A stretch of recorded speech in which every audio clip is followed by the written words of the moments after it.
Right, this is 12-month review. I've been using the Flex sander, also the MIRKA,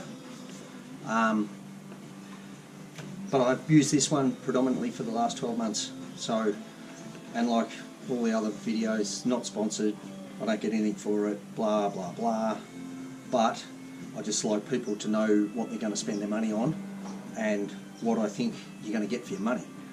So after using this for 12 months, hasn't let me down once. It's been a great sander. I really like the turn on and off button at the front. Good adjustable speed control at the side, works really well. It's a comfortable sander to use, never really gets hot, and I used it all this summer and we had 40 pluses over and over this summer, and it was pretty damn hot up here. Had no drama with it, easy to clean out. I just hit it with the compressor, just with the air tip, and blow it out, and it cleans up really well. I've only had to pull it apart once just to check what was in there, and it was as good as gold. Didn't have any build up, anything like the MRKA seems to get a bit of build up inside. Positives: less vibration, I think, than the MRKA. I think it's as good a tool. This cost me $750. Obviously, I had to get it coming from overseas. When I bought it, I bought 3 extra medium pads for it, because the pads wear out pretty quick with what I do, because I'm not usually sanding flat. I'm always on an angle or in tight areas and that, working on boats, as anyone working on boats knows. This one's just about had it too. The Velcro on it is nearly worn out, but man, I give these a flogging, like real hard work. So, I don't expect the pads to last, and neither does the MRKA ones either, so I'm not slagging off either one. I'm just saying what I think. So if you do happen to buy a Flex, and because you can get these sanders in Australia but only at 125, you can't get them at 150, which is, I don't understand why, but I have queried people and they said the 125s are the biggest sellers. Well, I don't know anyone that runs a 125. So yeah, apart from that, the negatives on the Flex sander is the vacuum is nowhere near as good as the vacuum on the MRKA. This doesn't pick up as much. The sealing where it comes onto the plate here isn't as good. The rubber is not bad, but I think it wears fairly quickly. You can get a replacement part for that, which is good. So yeah, all in all, I'd give this sander, for what it is and what it costs and what it's supposed to do, definitely I would say an 8.5, 9 out of 10. Yeah, I'm really happy with it, and I'm continuing to use it, and I would buy another one. So that kind of gives you an indication of what I think of them. Yeah, no faults, no overheating. Does what it's supposed to do. Like I've said before in other videos, these are not a removal, as in like big areas. They're just not up for it. So you've got to get a Rotex or an Orbital to do the bigger areas. But for what I mainly do, and just throwing it around, flicking it around, doing gel coat jobs on boats and that sort of stuff, man, I think it's fantastic. Yeah. So I'll put that aside. That's its running. That's at the lower speed. That's at the higher speed, and there's not one bit of vibration in that. Pretty good. Stops automatic, same as the MRKA. Switch off, auto stop.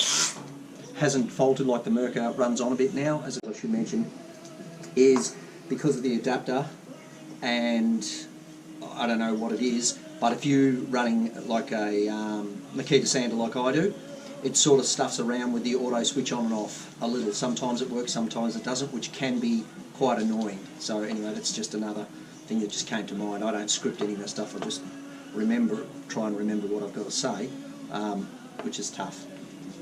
So yeah, but lead's nice and long on it too, good lead, nice soft lead. Yeah, but all in all, really happy with it. Brushless motor as well. I'll plug the MRKA in.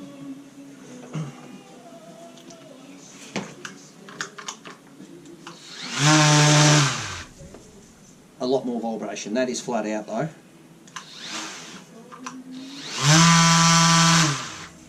Yeah, no comparison on the vibration, no comparison on the noise. Personally, I think when you buy a MRKA, you kind of get ripped. I think so anyway. Now I've had this away twice now to be fixed. The paddle came back, it's supposed to be variable speed. There's no variable speed in it anymore, that's gone.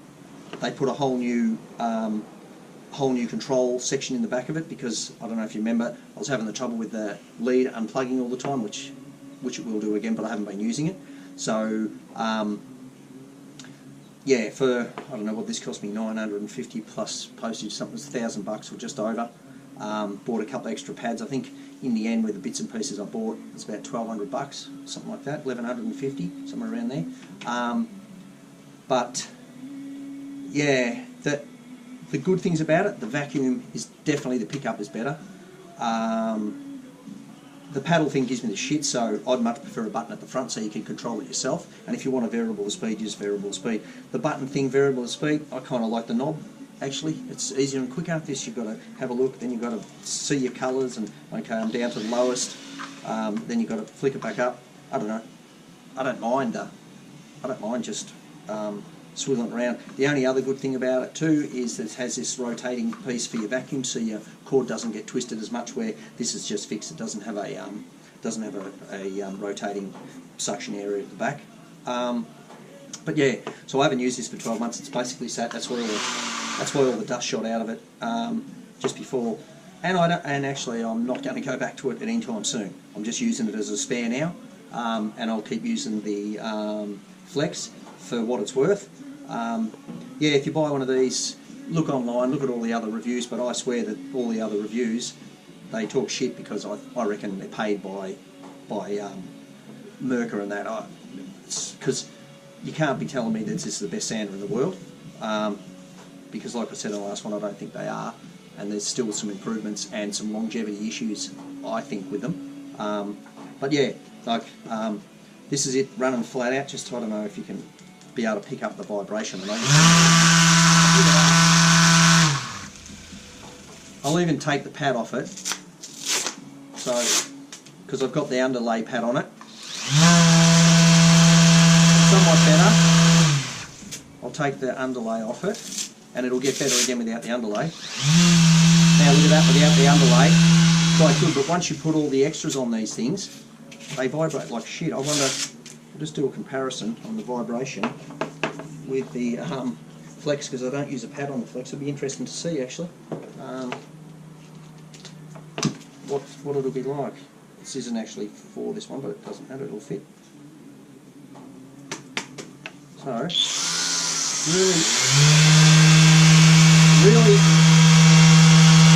no vibration difference at all. Yeah, I'll still give it to the Flex, I'm afraid. MIRKA, you come in, I'm saying, if we're doing a 1 out of 10, I'd give this a 7, you know, maybe even a 6.5 or 7. Cost, faults, had it back to servicing twice and it still hasn't come back fixed. So it's come back going, but it hasn't come back doing what it's supposed to do. Paddle control, no more. Yeah, anyway, for what it's worth, take a look at both of them. There's not much info out there on the Flexes really, but I think I'm going to buy a new Flex polisher. I think they're about $750, but if it's anything like that, I think it's going to be well worth the money. So yeah, all right, thanks very much. Yeah, I hope you get something out of it before you buy your next sander. Cheers.